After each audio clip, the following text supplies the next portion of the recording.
In this video, I will show you how to quickly and easily change the appearance settings on your Netlify account.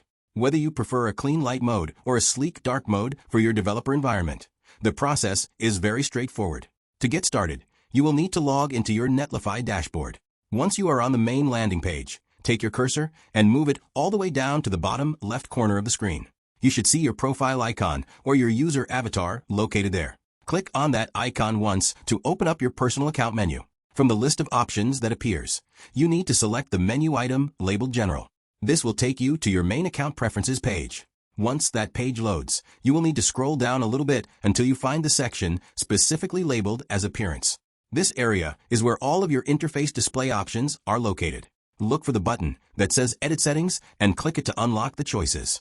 You will now see different options for your theme, including light mode, dark mode, or even an option to simply sync with your computer system settings. Simply click on the specific style that you prefer to use, and then save your changes. Your interface will instantly update to the new look without you needing to refresh the browser page. This is a great way to reduce eye strain depending on your lighting conditions, or to simply customize the workspace to fit your personal style. That is all there is to it. Thank you for watching this guide, and I hope it helps you enjoy using Netlify more comfortably.